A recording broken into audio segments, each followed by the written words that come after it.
the floodlights build, the fans align. In red and white they always shine. With every pass it feels divine. Arsenal's on my mind. Welcome to the Arsenal on My Mind podcast. I'm Spike. This is Seki J. Hello, what's up? Hey, so yeah, we are just, some childhood friends from time gone by, and we are huge. How long now? 20... Almost 30 years. Almost 30 years. Wow. We've been buddies, Wow. Best friends, if you will. And we share one thing in common more than a lot of things, is that we are huge Arsenal fans. Always thinking about Arsenal, always talking about Arsenal. And we thought, well, why not put this online and see how people feel about two blokes who have Arsenal on their mind constantly. Constantly. I mean, it's an obsession. It's a lifestyle. And, I won't change it for anything in the world. Absolutely. We both love the Gunners. We've been through a lot in the past few years. And we thought, you know what? We have a lot of banter all the time. We talk about different things about the squad. I'm eternally optimistic, and he's eternally pessimistic. So we thought this is a perfect kind of way to kind of talk about Arsenal. Yeah. But, we've been fans for over 20 years, from the good times back to the bad, and now we're the good again. The Invincibles, Kanu Wankwo. Kanu was the reason how we both became fans. Yes. I know I did for sure. Absolutely. Same here. Absolutely. Yeah. So, we want to kind of welcome you to our podcast. We're going to be doing this weekly. We're going to just talk about, the club that we all love, talk about, what's going on, talk about team performances, talk about ideas, just spitball. If you have anything to add, get in the comments, let us know. But we're going to kind of start, we're just talking about Arsenal, right? We're going to talk about, this season so far. How do you think it's gone so far? Well, the season so far has been good. Apart from the disappointment that we're going to talk about shortly, right?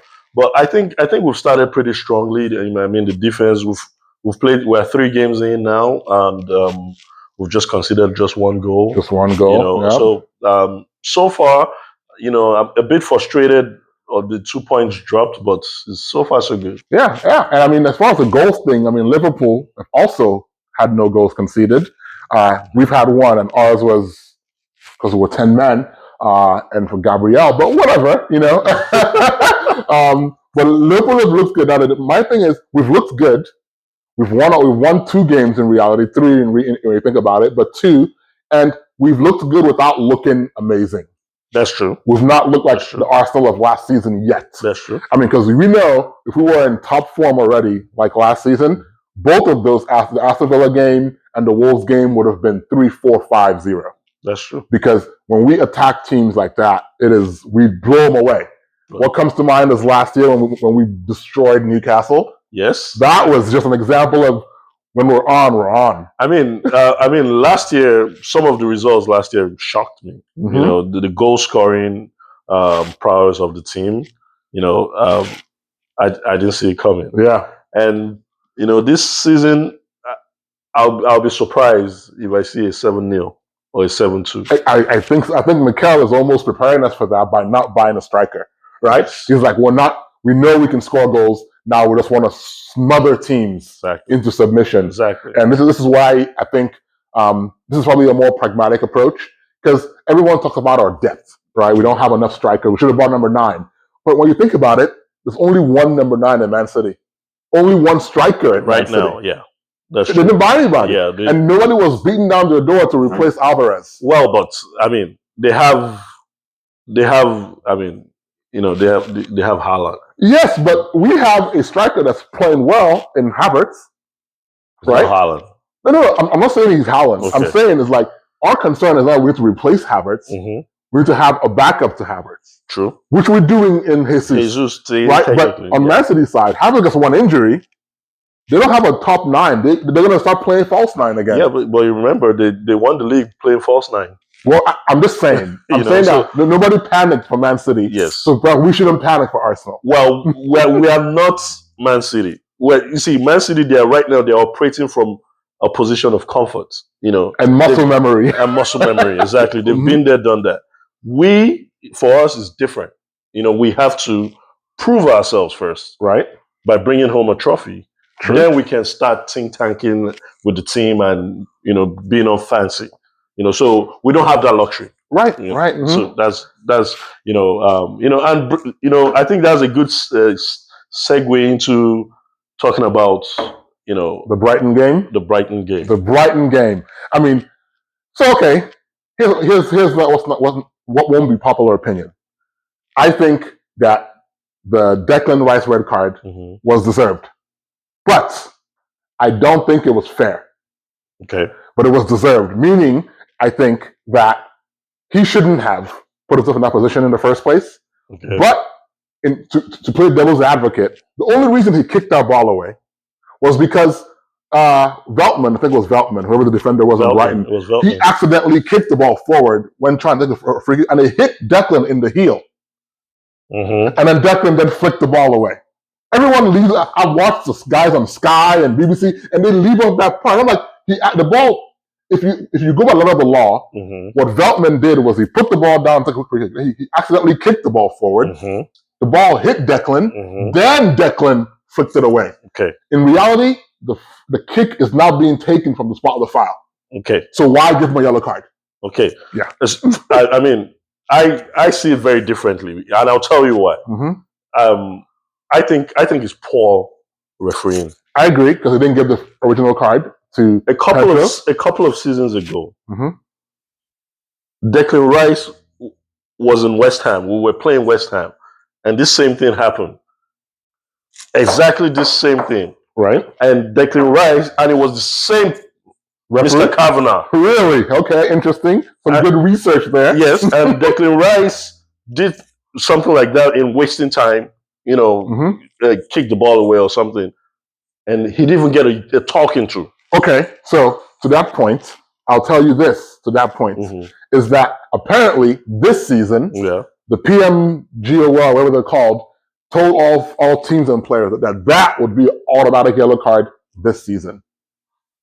Well, but we still need consistency. Right. Pedro, first half, booted the ball to midfield. Yep. Now, also, if Veltman claimed that he wanted to quickly restart, right? The ball was rolling. Yes. So the ball has to be dead by the letter of the law, which right? is why I think it was an unfair yellow card. It was totally unnecessary. Right. He could have given both of them a talking to. Right, because I think even Veltman was surprised. Of course, Veltman was. Even the yellow card was surprised that it came out, because the yellow card was supposed to go to Veltman. Yes. So all we're asking is consistency. Absolutely. Arsenal lost the league last season by 2 points. Yep, and now we've lost 2 points in the early. Now, it's too early to talk about the title challenge and whatnot. Yes. But this, based on our season start, these first three games were supposed to be 9 points. Just because we're getting into now a tough period where we're playing Spurs next and then playing Man City. Right? So it would have been good Spurs, to have Atlanta, City. Atlanta? Oh, Yeah. in Champions League? Yeah. Oh, sure. I forgot about that. And we're traveling to Italy? Okay. on a Thursday, then come back to play City that weekend. And City plays all 3 games at home. The first 3? All 3 games, all the 3 games in that interval. Gotcha. At home. Yeah. So I mean, so here's the thing though. So okay, it's a red card. It's happened, right? The thing is, after the fact, we could have appealed the red card, right? Okay. We could have appealed it if possible, and I don't think that would have been overturned. Yeah, they never. Yeah, because by letter of the law, it's correct. But consistency, which leads to my point. Okay. Yes, consistency, but shouldn't Arsenal still win that game with 10 men? I would argue we were better enough than Brighton to still win that game. Absolutely, I agree. We had 2 chances. Right. The Kai Havertz chance and the Bukayo Saka chance. So we had 2 chances. Right. And if you're trying to take the league from a team like Man City, you got to win that game. True. Now, because I'm telling this might be a little controversial. Well, I can almost say that we stood a better chance winning the league last season than this season. And I'll tell you already. Why. Yes. Okay.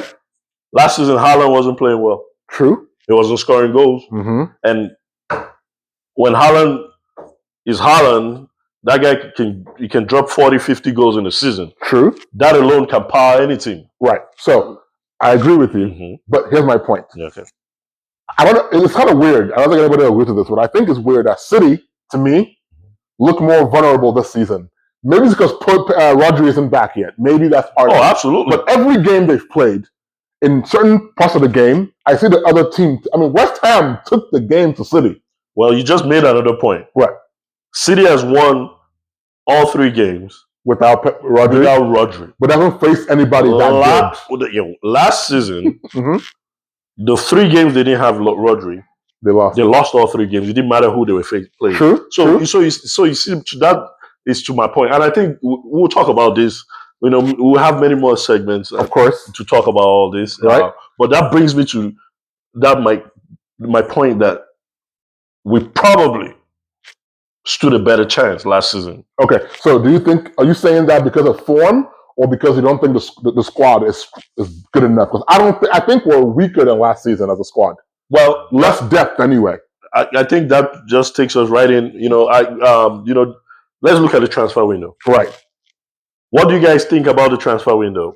Was it? I mean, in a scale of 1 to 10, mm-hmm. What do you rate it? What's your rating? So it's interesting because I would say, if not for all the news and hoopla mm-hmm. about us buying a number 9 mm-hmm. and then nothing happening, if there wasn't that hoopla around it, it'd be a really good window. Mm-hmm. It would be an 8 out of 10. Okay. But because the talk it seemed like, and all these things, I really wish we could get the peek behind how they make the hot dog at transfers, because all the videos we were linked with, every single thing that happened points to the fact that we were supposed to buy a striker, mm-hmm. right? And we didn't. Yep. So that feels underwhelming because of all the expectation behind it. But I think if in the beginning of the window we knew we were not buying a striker, we would be really, really happy with the transfer window right now, because we did what big teams do. Yeah, but why would we not want to buy a striker when it's obvious that we need a striker? Well, that's the thing. It's obvious to us, the fans. It's obvious to anybody. Mikel seems pretty happy about it. I think the narrative is that we need a striker mm-hmm. to take us to the next level, not because we needed a body. Like we're not short strikers until we sold Eddie, right? Okay. So we weren't short bodies. Like Man City, short bodies as striker, right? But we're not short bodies. The thought was, this team is so good, is missing a killer up front. Yes. That was the idea behind it. Yeah. As a result, we couldn't just buy any old striker. No. Right? We couldn't buy a backup striker. No. It had to be someone that was better than what we had, which really limited it to 3 players, in my opinion. Sesko, okay, who signed a new deal with Leipzig. Okay. Osimhen, okay, and Gyökeres. Okay. Those are the 3 I thought that were available. I'll throw in 4, Tony even. Of Isak. Well, I don't think Isak was for sale. Okay. Anyways, so that means we have opportunity to target only 3 strikers in the entire world that are understandably better than our strikers. Okay. So mm-hmm. I would rate the transfer window personally. Mm-hmm. I mean, we got a really sneaky. We did it on the last day, right? Which I am super excited about. Raheem Sterling, right? I mean, a lot of people don't understand that we just signed the 2nd top scorer of all time for Man City. Second to only Kun Aguero. Of course, that will change. That is interesting. That will change in a few seasons with Haaland, But of course, currently he's the 2nd top scorer in the history of Man City, 2nd to Kun Aguero. That is surprising. Yeah. See, so my rating of the transfer window would be a 6. Okay. And just because we didn't get a striker. Yeah. But apart from that, mm-hmm. it would have been a 9. Right. It would have been a 9 if we got a striker. Now it didn't. I mean, if we got, of course, a world-class striker. Right. But even if we got any kind of striker, it would have been still a 9. It would be a 9. And I'll tell you why. Because in the other 3 positions that we just covered, mm-hmm. quality. Right. Top quality Calafiori, quality. Merino, quality. Sterling, I'm worried for Martinelli. Well, okay, we'll get to Sterling, but okay. Quality. Right. So for me, but because we don't have a striker and the team we're trying to take it from, have the best striker. They have the best striker in the world, right? And they have the best in every position, technically, right? And the best coach, True. So, I mean, if Arteta does that, he'll be a legend. Yeah, I mean, we should just build a statue of him. If he beats them this season, you mean? Yeah. Okay, that's fair. If you can beat City for the league with Haaland firing, and you don't have a striker, you are the best coach that has ever walked the face of the earth. You heard it here first, guys. That's a real statement from Seki J on that one. So, I mean, I guess my rating, I didn't really give a official number. My rating would be a 6 as well, because I'm not upset. Because what makes me upset the most is, okay, forget that, okay, I mentioned 4 strikers, right? I mentioned Sesko. He's out. He signed a new deal with Red Bull, so he was not for sale anymore. Yeah. Osimhen and Gyökeres. I imagine Gyökeres was probably too expensive. And Gyökeres just came out to speak up on that. He just spoke up. But Sporting probably had no desire to sell. Yeah, Gyökeres said the release clause was ridiculous. Yeah, it was too high. So that really got on to Tony and Osimhen. And in my opinion, I don't think Mikel likes Tony. I don't think so. Because he ended up going for 40 million. That is a bargain. Well, but the salary, the wages. Yes, but are you saying that if we gave that 40 million to Brentford, they wouldn't sell him to us? He would come. No, he would. Well, I mean, by all accounts, he didn't want to go to Saudi. He delayed going to Saudi to see if anybody would even try to come close, right, to what is on the table from Saudi. For the salary, you think? Yes, nobody can, though. But nobody can. That's why he went to Saudi, because I mean, 400,000 pounds a week. I get it. That's always the draw of Saudi, right? I'm actually shocked how much Ryan Sterling is on in Chelsea. At 300, 325. Yes, but again, my point about it is that Tony forget about the salary. Yeah, just the transfer fee. Yeah, but 40 million. No, is a snip. The transfer fee, we probably could have done that, but what would the wage structure look like? But it will be more than he's making at Brentford. That's the bottom line. It doesn't have to be Saudi. Yeah, but he's making 40 at Brentford a week. Right. There's 400 on the table. I guarantee you, the way Tony where would Arsenal, what was Arsenal's evaluation? Even 150, 120, he would take it. 150, 120? I think he would. To stay in the Premier League, because he has an ego. Yeah. You can tell he didn't want to go to Saudi ultimately. But he had no choice in the end. Yeah. Right? And so, okay, but I just think that we never even bid for him. I don't think we ever actually wanted him. I don't think Mikel would like his personality on the squad. I just I don't know the guy. He seems like a great guy, but just the things I've read about him and just seeing his demeanor, he probably will upset the chemistry of the team. Yes. Okay. So that's a great point, because that leads into Osimhen. Now, I know you personally have concerns about Osimhen's attitude, but what upset me the most about Osimhen's deal is that he ended up going on loan just a few years ago to Galatasaray. Which to me, if a loan was, I know they were desperate because now the window's closed and only Turkey's window was still open. But if a loan was a possibility anyway, I know. Did we even explore that option of getting him on loan? I mean, that's a great question. Yeah. But I still think, Mikel is very particular about the kind of atmosphere I know that he is trying to build. Absolutely. Right? And Osimhen, is a great talent, but he needs to check his attitude. True. As you know, we're both Nigerian, so we know about Osimhen pretty well. Yeah. I don't think he's from my state. Yeah, I don't think he's amazing, really. I just think we're judging him based on the number of goals he scored in a difficult league in Italy, right? I think if Osimhen is the arrowhead in Arsenal's attack, he's going to drop 30 goals. Maybe I think 20, between 20 and 25 is right. He'll drop 30 goals easy. No, because I think the way the team is set up to spread goals out. I mean, Saka for him to drop 30 means Saka is not dropping his normal 15. Is the way I see it. Why? What's wrong with that? I'm just saying the way the team operates. Actually, we need a striker that can drop us 30 goals, and Saka keep producing his 15, 20 goals and assists.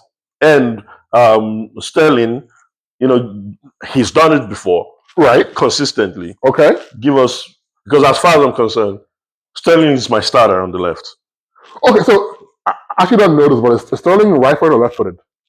That's what makes him so good. Okay, so he's actually a right-footed player. Okay, so because that means that we now have 3 players, and this is a good segue into squad depth. Yes, we have 3 players that are going to play, that want to play on the left.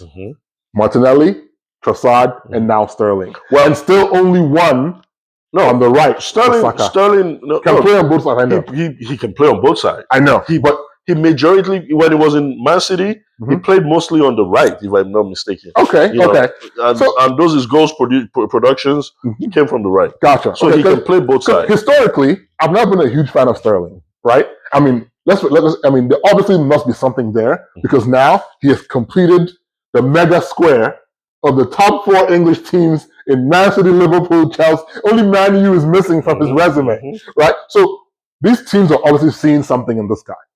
Right? So he's obviously a quality player. I've never been a huge fan of him. I've never really, really loved him as a player. I always saw him with the speed merchants, right? Yeah. But he obviously is good at something, because he's obviously been in 4 of the top 5 teams in the league. He's played for them at some point, and for the most part had good success in all those teams. I mean, Sterling is. I'm excited. I was not a fan of Sterling because he was not on my team. Okay. Now he's on my team. I don't understand what's wrong with Chelsea. You just sold in 2 windows your 2 best guys to your rival. Well, as far as look at it, they didn't think of Havertz as the best guy. He was their best player. Well, true, but the season before they sold him, he was their best player. True. Raheem Sterling, with the crappy season Chelsea had last season, he was standout. He was standout. True. I agree.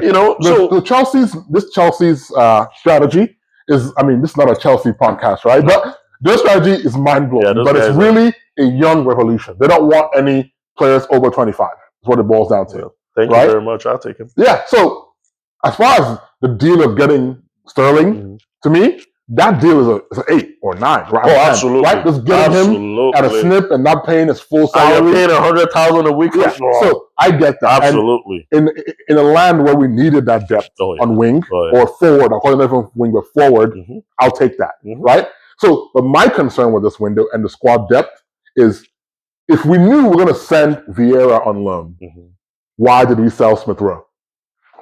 Well, the Smith Rowe thing, I mean, you can look at it in different ways.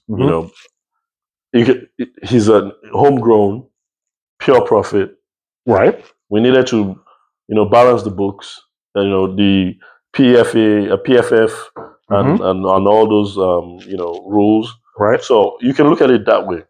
You can also look at it that he's a hill end boy. Came through the ranks. It's kind of stagnated. True. It's not his fault. Injuries and and where Arsenal is now, the ambition. Give him a fresh start.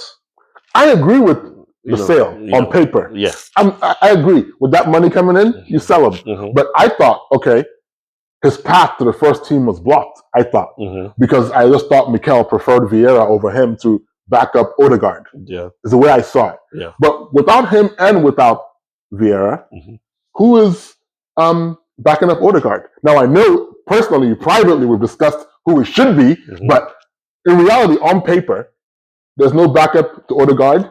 There's no backup to technically Saka. Technically, Sterling, of course, right? But there's technically, and there's really no full backup to Havertz because Jesus is hurt. He'll be back. I'm just saying, right? Well, with my own take is Saka.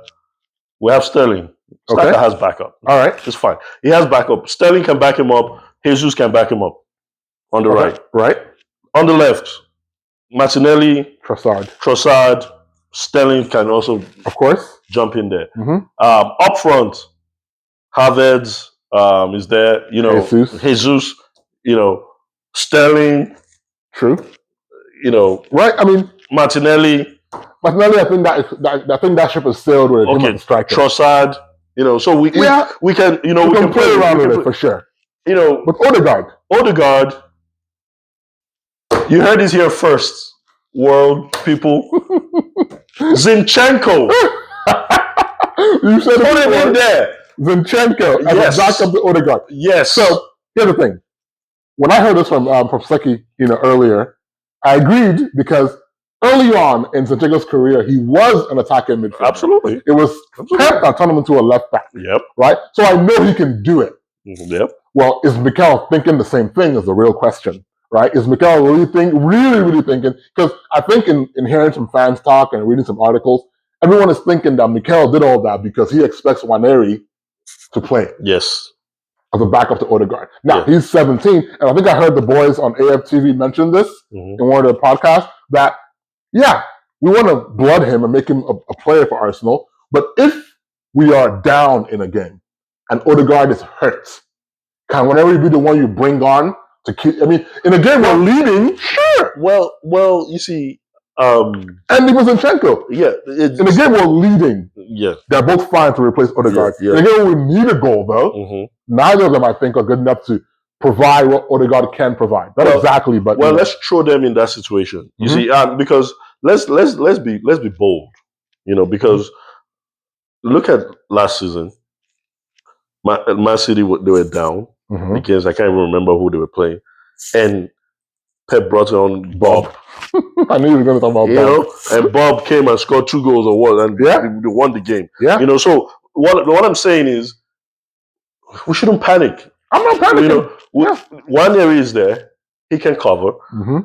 If push comes to shove, Zinchenko is there, he can cover. Right. So I think Odegaard for now has. Now, moving forward long term, yes, we should probably either hope that one area develops, or we'll look to get cover for Odegaard. So on that point, right, a good that leads us into the squad depth story more, into left back. Right? Now, the only reason I would even entertain, or I think Mikel would entertain, the idea of playing Zinchenko in midfield, which I think is a great idea, by the way, is because we are overloaded now on the left all of a sudden. All of a sudden, a spot that was our weakest, I would say, last season, is now overloaded. But we have too many players. We have quality. We have Timber, who obviously is a starter now at left, right? Baller. Then we have Zinchenko himself. Yeah. Calafiori. Yeah. We still have Kiwior. Yep. And we still have Tierney, who just returned to training yesterday. He's back? He's back. Okay. So it's like, wow. The left side of we can also play Tierney up left. Well, no. Tierney to me is... Well, that was back in the days we used to... You need to hold the lead for the men. Yes. Right? Yes. So, and whether he plays or not, I mean, he was added to the Champions League squad too. So it's in the list. Okay. So, I mean, we're going to be with us till January at the very latest, right? So might as well. Yeah. So I just think that left back is now overcrowded all of a sudden. But, you mentioned Timber starter. Yes. I don't know. Calafiori? Yeah. Listen, I get it. He looks good. Oh. But Timber is, don't get me wrong, Timber is class. Yes. Just the few games we've seen, the way I see him, he's pressure resistant and all that. But Calafiori is a force. I would argue that Calafiori is more of a threat to Gabriel than... the way Gabriel is playing now.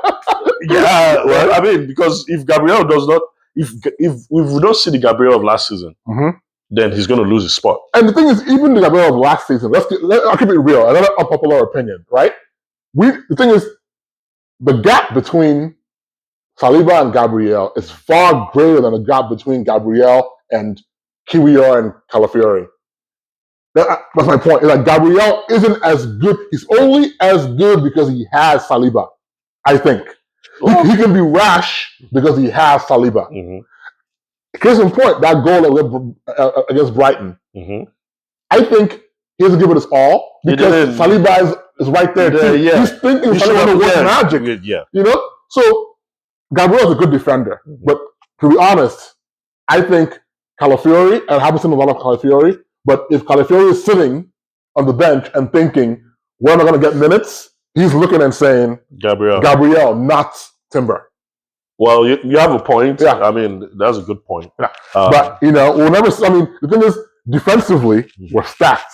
I think we're great. I mean, now, who's the cover for Saliba?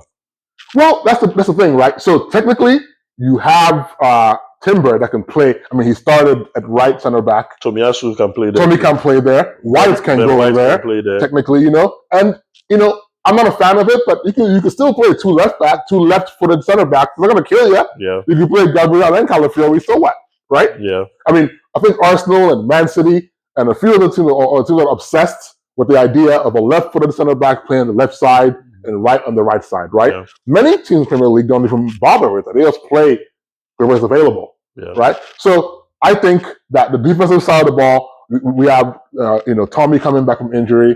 We're fine defensively. No, we're fine.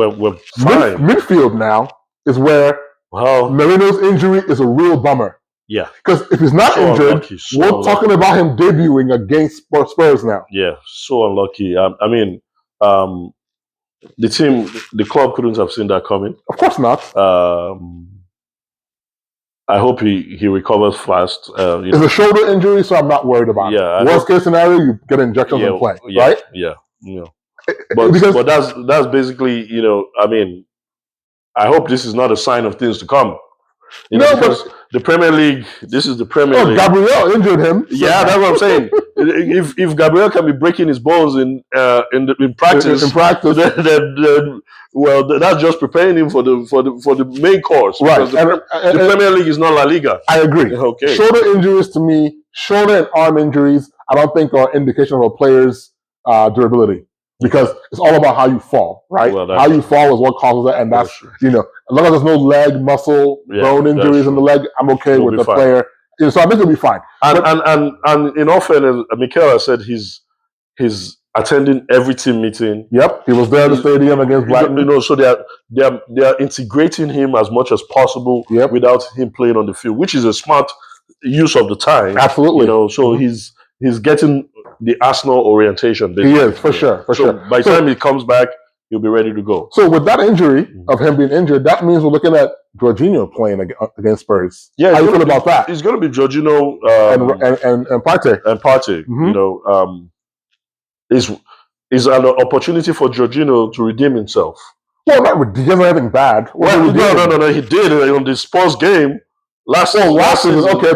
Yeah, I got you. He gave the ball away and they scored. Yeah, so Jorginho, come on, brother. So this is just one.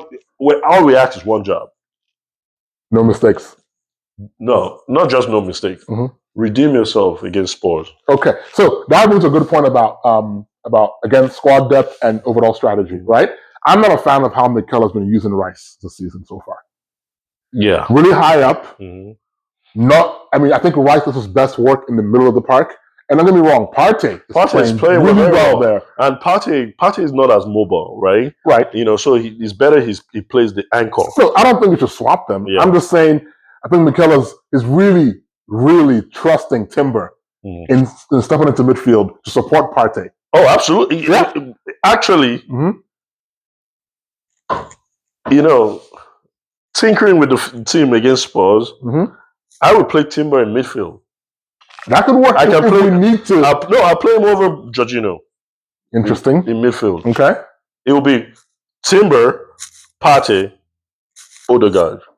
That's pretty defensive, though. We're not scared of Spurs. We're not scared of them. Well, we're going to their house. I would do that against a Man City or Liverpool. We're going to their house. I get it, but Spurs is, the Spursy. Okay. Well, but I'm just saying, we have that option. Right. We can play Timber in the midfield. Yeah. Okay. I mean, there's options there. Then Calafiori left back. I'm not a fan of this very high up Rice because I think he needs to pick up the ball deep. Yeah. And then go high up, sure.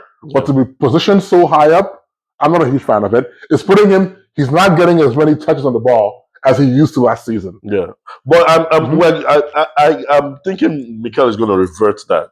I think this red card is a blessing in disguise, in my opinion, to get Rice back into the middle alongside Partey. Apart from that, when Merino comes in, Merino is going to be the one. Is the box midfielder. Okay, so who's on the bench then? Partey. Partey all day. Okay, are you going to bench Rice? He's had a good season to start. I mean, Partey's been good. Well, Merino has to break into the team first. Of course. We're not just going to bench Partey. No, I agree. Because Merino is here. No, Merino has to earn it. Yeah. Then when he earns it, it's Partey. But it's good squad there because they're all going to play. True. There's surely enough games to go around. New Champions League format and all that. And two more League Cup games in there now. Yeah. So there's so much to go around. So I think it's good squad depth. It is. I think I'll find him. I mean, it's good to keep George. I like him. He's going to give you a 6 out of 10 every game. Yeah. Rarely will he go under a 6, so we can live with that. Yeah. So now the last part is our goalkeeper. Right, we sold Ramsdale. Yeah. I think it was worth it, of course. Oh yeah. Right. Oh, yeah. And bringing in Neto, to me, is probably the most underrated, amazing signing we made this season. Arsenal, Arteta, Edu, they always have this every summer. True. A little jack up the sleeves. Ryan Sterling. Yep. Trossard. Kai Havertz. Yep. They just pull it out from nowhere. Yep. All that tells me at the end of the day is, even though I'm not happy, 100% happy with the transfer window, it just shows me that there's a good structure. They have an idea. They know what they're trying to do. They have a plan. Yes, that's for sure. And the execution, can be better, by not dragging signings for months. Yep. Then start scrambling like a headless chicken. I got to tell you, man. Arsenal, on the final. Someone has to break this news. Amazon, the next series we do on Arsenal. Find out, man. Why do our transfers take so long? Actually, that's what we're going to talk about in our next segment. Yes, it takes so long. Yeah. But wow. We covered a lot of stuff, man. I think we hit everything we want to kind of go over. Any last words? How are you feeling about playing Spurs next weekend? I think the Spurs and the Man City game, 4 points. I think we can get 6. Man, if Rodri is not playing, we can beat Man City. I don't care. Rodri is back. Okay, well then there you go. So 4 points will be if we don't get 4 points, will probably be like 6-7 points behind City. True. And that's not a good start. No, it's not. So 4 points. Spurs, if we can beat them, that would be great. We should beat them. We should beat them. We should be able to do that. Beat them. They look, Angie, the reason why I'm confident about beating the Spurs is because of their coach, Angie Ball. Angie's tactics, or Angie, I want to say his name, right? Yeah. High line, high pressure, which plays into our hands. High line, but the problem is now we have Jorginho, and you see, Jorginho is not mobile in that midfield. True. That's why you're thinking of playing Timber in the midfield? Yeah, that's why they got us last year, with Jorginho. With Jorginho, right. Because he's not mobile. Yeah. So even if they're playing high line, if we had Rice and Partey, now we're talking. Yeah. But with Jorginho, except he proves himself, and because he had a fantastic game until that. Yep, that's true. And that was a really costly mistake because it cost us 2 points. Yep, that's true. That's true. So the high line, thing is good if we have our full strength midfield. But with Jorginho, play Timber. I'm telling you, Timber can attack too. Okay, Mikel, you heard it here first. Play Timber in midfield to guarantee 3 points against the Spurs. But I think that's all we have, guys. This is our first episode of Arsenal on Our Mind. Get in the comments, let us know what you think. Thoughts, good and negative if you must, but let us know how it's going. And we will be back with you guys with another episode in about a week's time, and we will address some more things about Arsenal, a little bit deeper into the squad and our upcoming games. But until then, keep Arsenal on your mind.